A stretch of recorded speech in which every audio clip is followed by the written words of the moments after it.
नमस्कार। जय जय राम, जय सिया राम, जय हो बागेश्वर धाम सरकार, जय हो हनुमान जी महाराज। मेरे प्यारे सभी दर्शकों, आज की इस वीडियो में मैं एक बहुत ही ज्ञानवर्धक कहानी सुनाऊंगा और इस कहानी को सभी लोगों को सुनना चाहिए। सभी लोगों के जीवन में यह बातें काम आ सकती हैं।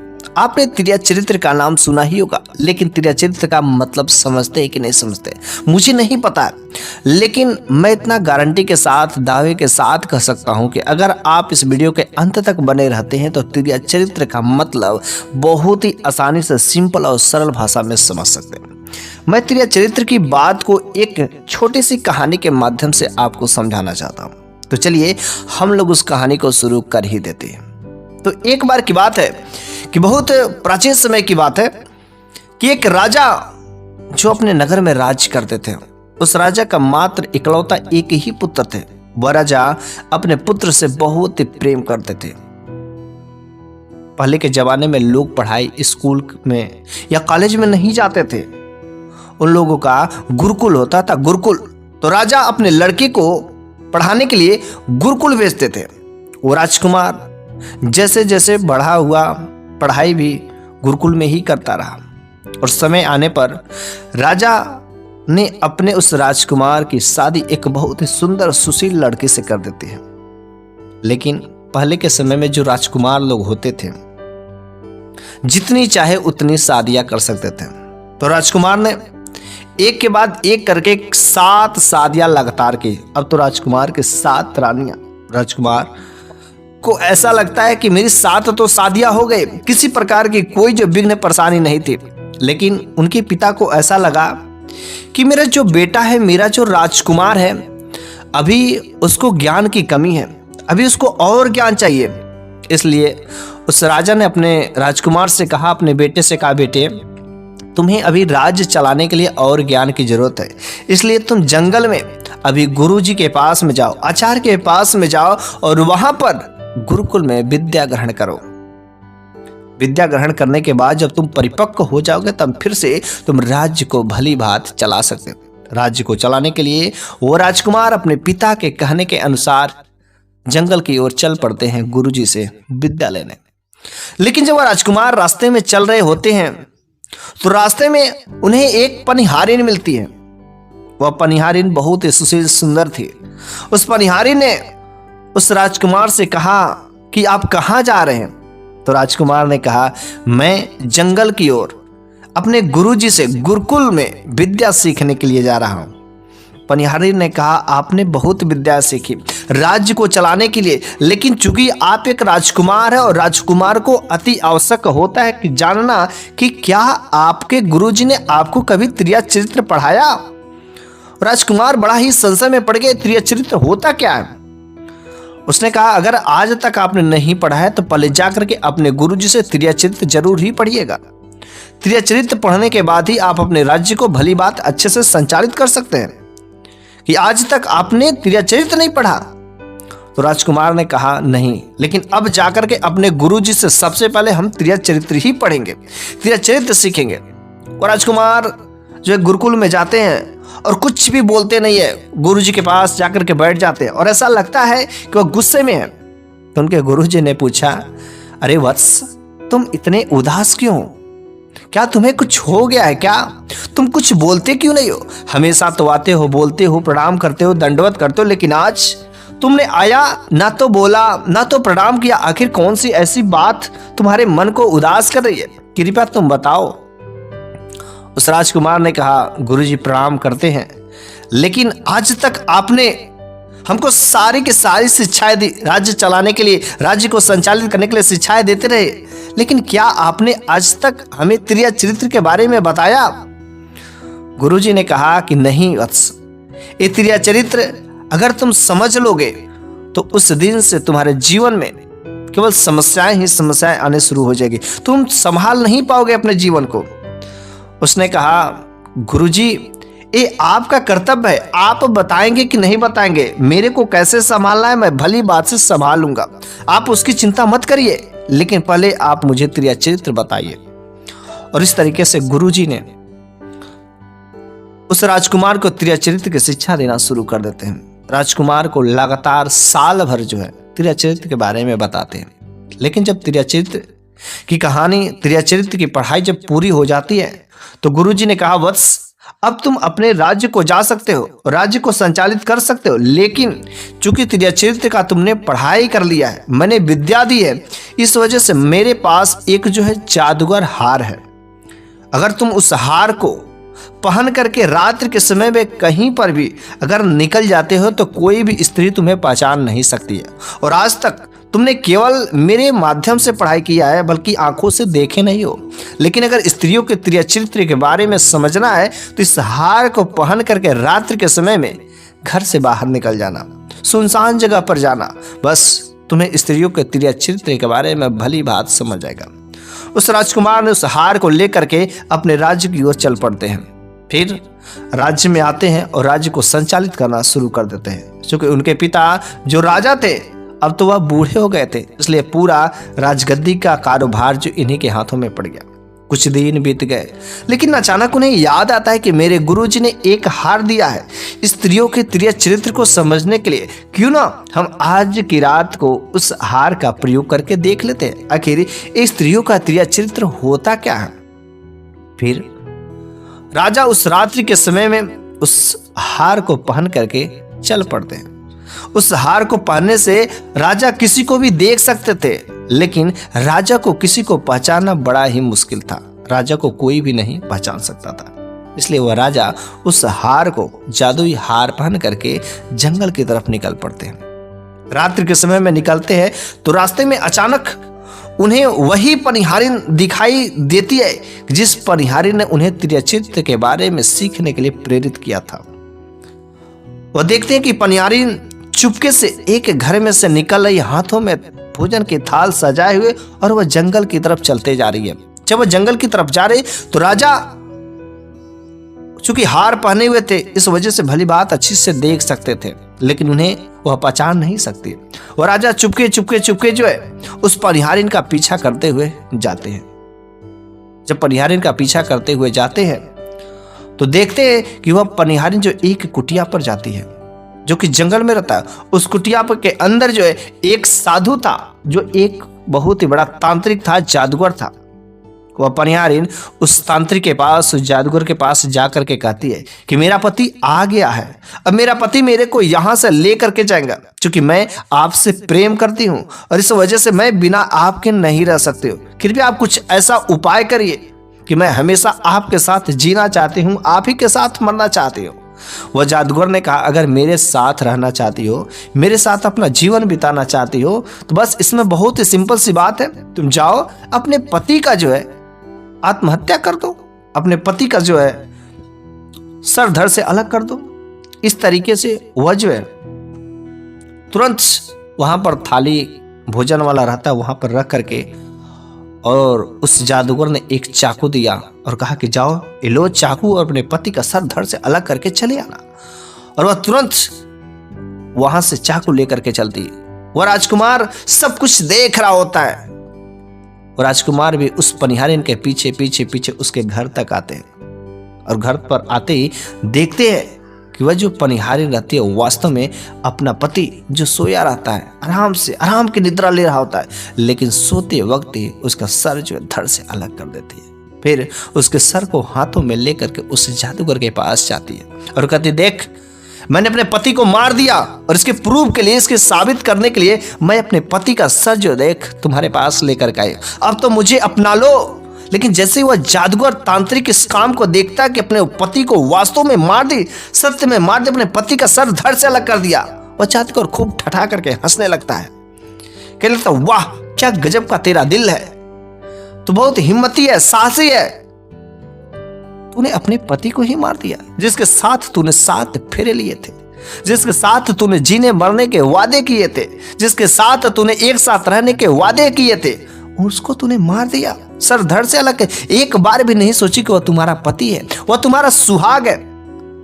जब तुम अपने पति की ना हो सकी, जो तुम्हारा अपना था, तो तुम मेरे बारे में क्या सोचोगे? 2 दिन 4 दिन मेरे साथ रहोगे, फिर से किसी तीसरे के साथ पकड़ोगे तो एक दिन मुझे भी मार दोगे। मैं तुम्हें कभी भी अपना नहीं सकता, मेरे जिंदगी में ऐसे औरतों का कोई भी स्थान नहीं है। फिर फिर वह पनिहारिन अपने पति का सर लेकर के अपने घर को आती है और जोड़ करके सुबह को रोने लगती है, विलाप करना शुरू कर देती है। गांव के लोग वहां पर इकट्ठा होते हैं और कहती कि कोई रात के समय में मेरे पति को मार करके चला गया, सर धड़ करके अलग करके चला गया।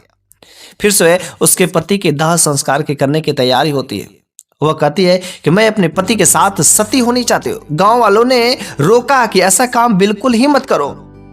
वह अपने पति के साथ सती होने के लिए तैयार हो जाती है। गांव वालों ने रोका लेकिन नहीं माने। फिर से राजा वहां पर जाकर के स्त्रियों से, उस पनिहारिन से कहता है ये तो स्त्रियों का तिर्या चित्र कोई नहीं समझ पाता है। वह पनिहारिन सुन लेती है और कहती है कि हे राजन, अगली बार जब भी तुम चटाई पर बैठना तो चटाई को झाड़ करके ही बैठना। वह राजा समझ नहीं पाते हैं आखिर ये चटाई की बात क्यों करे, मैं तो एक राजा हूं, मैं तो एक राजकुमार हूं, भला मैं चटाई पर क्यों बैठूंगा, मुझे चटाई की क्या जरूरत पड़ेगी। और इस तरीके से वह जो पनिहारिन अपने पति के साथ में सती हो जाती है। फिर वो राजकुमार अपने राज्य में चले आते हैं और उस जो हार को निकाल कर रख देते हैं। कुछ दिन बड़े ही सोच में रहते हैं, बड़े ही व्याकुल में रहते हैं उस पनिहारिन के बारे में सोच सोच करके। लेकिन एक दिन फिर उनके मन में विचार आता है कि क्यों ना आज फिर से रात्रि के समय में उस हार को पहनकर निकला जाए, कोई और स्त्री का तिर्या चरित्र के बारे में समझते हैं। क्या वास्तव में जो गुरुजी ने बताया था उसका कुछ एक्सपेरिमेंट वास्तविक सत्य है कि नहीं है, क्योंकि एक चीज मैंने तो देख लिया। और फिर उस रात्रि के समय में वो राजकुमार उस हार को पहन करके निकलते हैं। अभी तो कुछ ही दूर अपने राज्य से गए रहते हैं, अपने घर से कुछ ही दूर निकले रहते हैं। तब तक क्या देखते हैं कि जो उनकी 7 रानियां थी, वह 7 रानियां रात्रि के समय में भोजन की थाल सजाए हुए काफी ढेर सारा धन जो है कुछ ले करके वह वहीं पर जा रही है, उस साधु के पास में, उस तांत्रिक के पास में, जो कि उस पनिहारिन के साथ में वह जो अपना प्रेम स्थापित किया था। क्योंकि एक बार तो हादसा वह राजकुमार जानते ही थे, लेकिन जैसे ही पता चलता कि जो 7 रानियां हैं वह उस साधु के पास, उस जादूगर के पास जाती है, तो बिल्कुल ही थक्के पक्के रह जाते हैं। लेकिन तब तक उनमें से जो छोटी वाली रानी रहती है, छोटी वाली जो राजकुमारी रहती है, वह जो है इन्हें देख लेती है, लेकिन पहचान नहीं पाती है, क्योंकि वह राजा वह जो है कीमती हार, जो जादुई हार था, वह पहने हुए थे। क्योंकि राजकुमार तो अपने 7 रानियों को पहचानते थे, लेकिन वह इन्हें नहीं पहचान पाते। उसने कहा कि चलो तुम मिल ही गए हो, रात का समय है, तो हम लोगों का जो काफी ढेर सारे सामान है उसको तुम ले चलो, ढोने में काम आओगे। और वह राजा पूरा जो है खाना का, धन दौलत का जो कुछ भी सामान था, सारे के सारे अपने सर पर ले लेते हैं और साथ में चलने लगते हैं। चलते चलते चलते वह जो उस साधु के कुटिया पर, उस तांत्रिक के कुटिया पर पहुंच जाते हैं। जब पहुंचते हैं तो वहां पर वह तांत्रिक पूछता कि आखिर ये कौन है। तो रानियों ने कहा कि बस रास्ते में मिल गया है और यह एक अनजान आदमी है। हमने कहा कि चलो कुछ नहीं काम आएगा, तो हम लोगों के जो सामान है ढोने का काम आएगा। तो उसने, तांत्रिक ने कहा कि क्या करना है, इसको किसी दूसरे रूम में ले जाकर के रख देते, आराम से वहां पर सो जाएगा। वह तांत्रिक अपने एक आदमी को बुला करके कहता है कि इसको ले जाकर के बगल वाले रूम में सुला दो।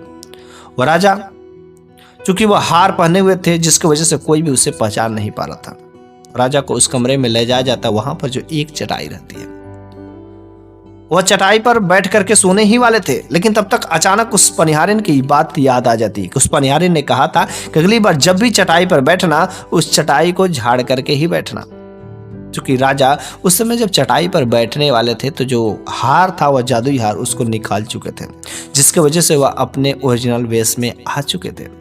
और बस उस चटाई को उन्होंने झाड़ा।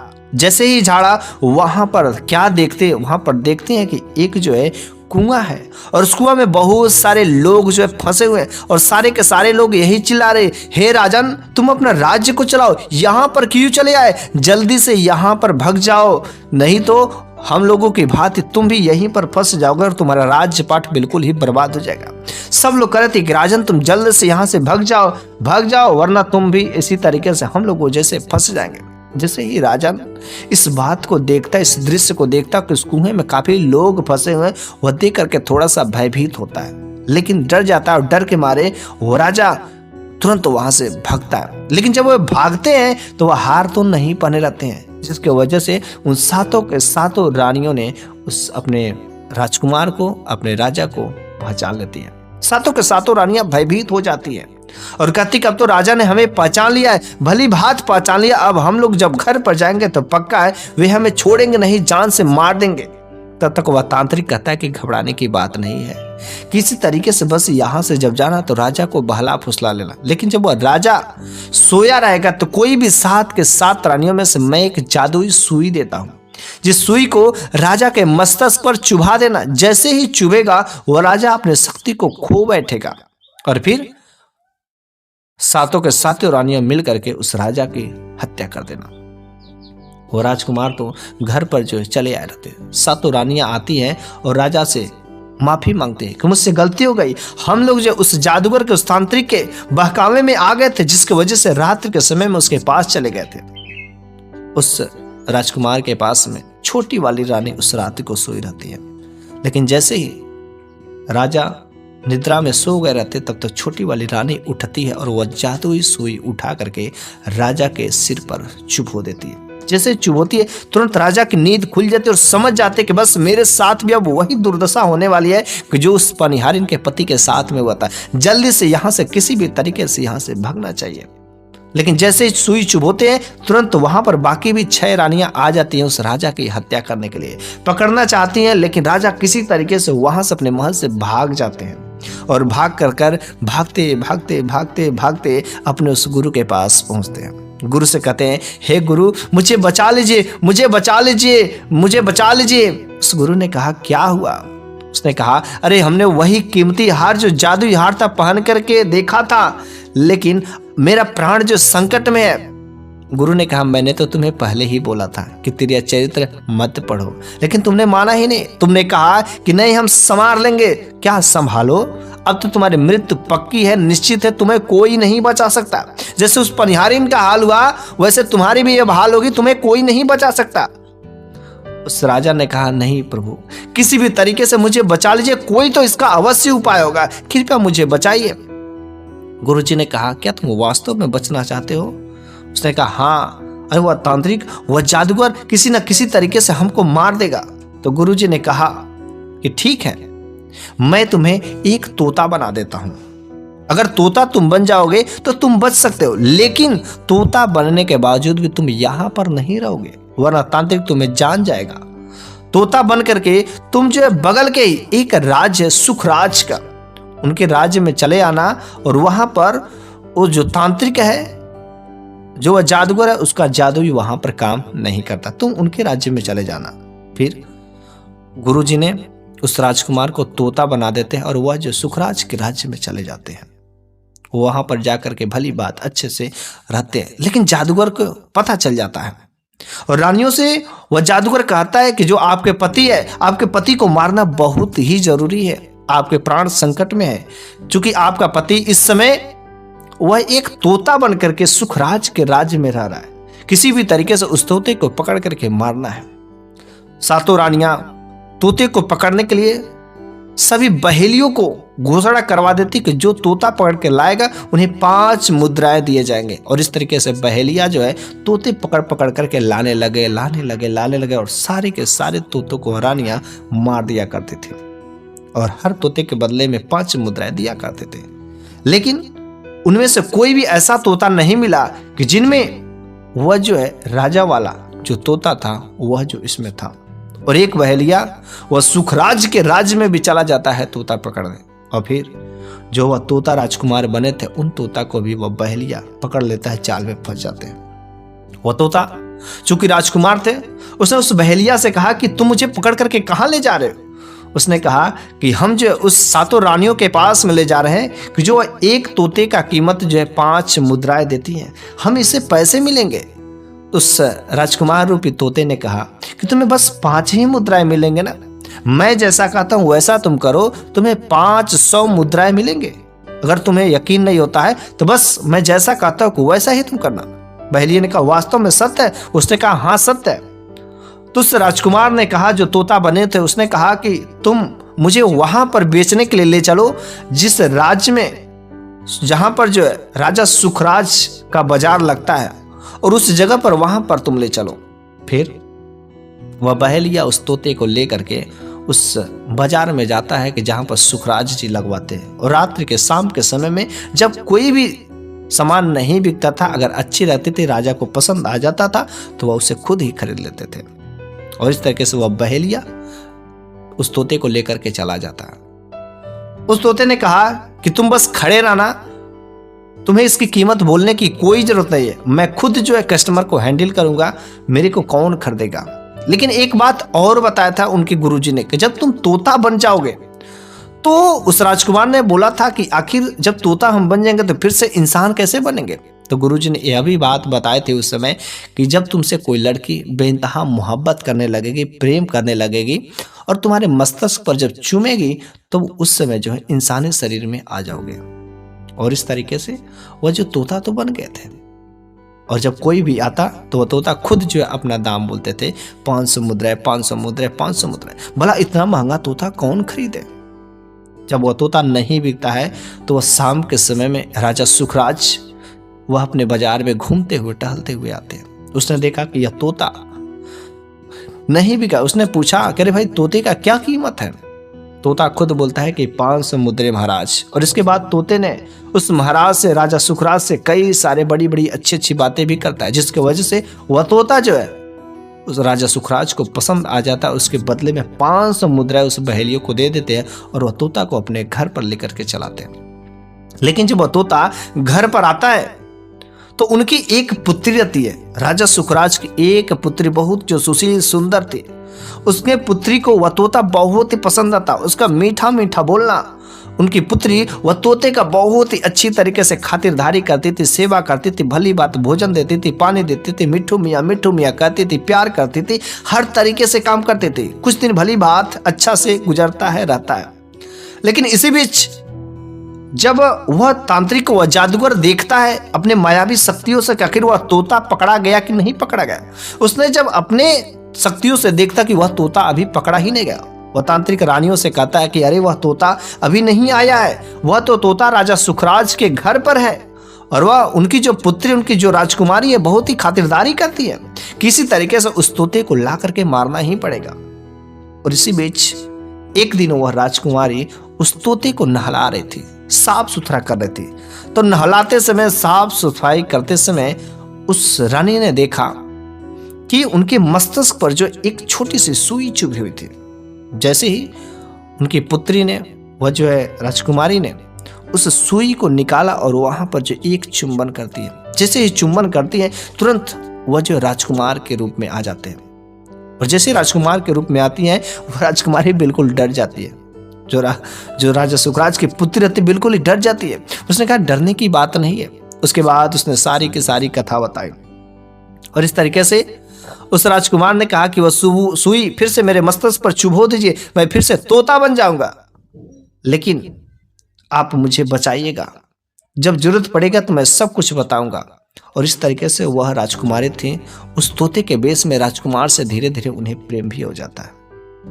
और एक दिन जो वह तांत्रिक था और सातों रानियां नर्तकी का रूप बना करके राजा सुखराज के राज्य में आते हैं, नाच करते, खूब अच्छा बेहतरीन डांस, बेहतरीन जो है अपना रंग प्रदर्शन करते, जिससे वह राजा सुखराज बहुत ही प्रभावित हो जाते हैं, बहुत ही अच्छा लगता है। फिर राजा सुखराज ने कहा कि तुम लोगों ने जो अंग प्रदर्शन किया है, जो नृत्य किया है, मुझे बहुत ही अच्छा लगा है। इसके बदले में बताओ तुम लोगों को क्या चाहिए। उसने कहा कि महाराज मुझे आपसे कोई खास चीज नहीं चाहिए, मैं ज्यादा कीमत, जो कोई ज्यादा धन चांदी नहीं चाहिए मेरे को। बस मेरे को आपके घर में जो वह तोता है, मेरे को बस वह तोता दीजिए।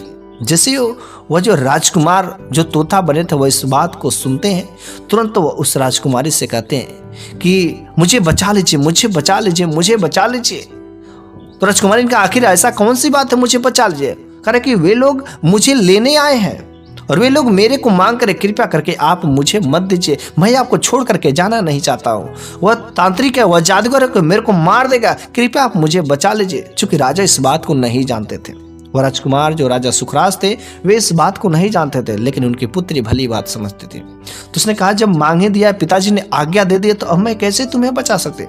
उसने कहा तुम देना ही मत। जब तुम्हारे पिता अर्थात राजा जी हमेशा जब गुस्सा करेंगे तो बस तुम ये जो पिंजड़ा है बस उसको उठा करके जमीन पर पटक देना। बस ठीक ऐसा ही हुआ। तब राजा ने अपने पुत्री को बुला करके कहा कि बेटी, तुम्हारे पास जो वह तोता है वह तोता इन लोगों को दे दो। उनकी पुत्री ने कहा, पिताजी इसके बदले में आप कुछ भी दे दीजिए, लेकिन मैं तोता नहीं दे सकती हूँ। इस तोते को तो मैं भली भांति जानती हूँ, इससे प्रेम करती हूँ, इससे बहुत लगाव है, मैं नहीं दे सकती हूँ। उसने कहा, बेटी मैंने वचन दे दिया है, मैंने वादा कर दिया है। वह राजा जो गुस्सा हो जाते, जिद पे आ जाते हैं। उसके बेटे ने कहा, पिताजी कुछ भी हो जाए मैं इस तोते को नहीं दे सकती हूँ, नहीं दे सकती। राजा जो क्रोधित हो जाते, गुस्सा हो जाते, बेटी ये तुम क्या करे, समझ रही ना। वह बेटी गुस्सा आ जाती है और गुस्सा करके वह जो पिंजरा को उठा करके जमीन पर फेंक देती है। जैसे ही पटकती है वह तुरंत जो पिंजरे में जो वह तोता था राई के दानों में बदल जाता है और ढेर सारे राई के दानों में छिड़ जाते, इधर उधर फैल जाते। वहीं पर वह जादूगर, वहीं पर वह तांत्रिक भी था। वह जैसे ही राई के दानों को देखता है तुरंत वह कबूतर बन जाता है और कबूतर बन करके एक एक राई के दानों को खाना शुरू कर देता है। लेकिन उन्हीं में से एक राई का दाना था कि जो वह राजकुमार बने हुए थे। एक एक दाना वह खाना शुरू कर देता है और उन्हीं में से जो राई का दाना जो राजकुमार बने हुए थे डगरते डगरते डगरते पास में एक छोटी सी सरोवर थी, उस सरोवर में चले जाते और वह कबूतर एक एक करके सारे दानों को बीन चुका रहता है। तब तक वह उसकी नजर जो है उस पास में जो छोटी सरोवर थी उसमें भी वह जाता है बीनने के लिए।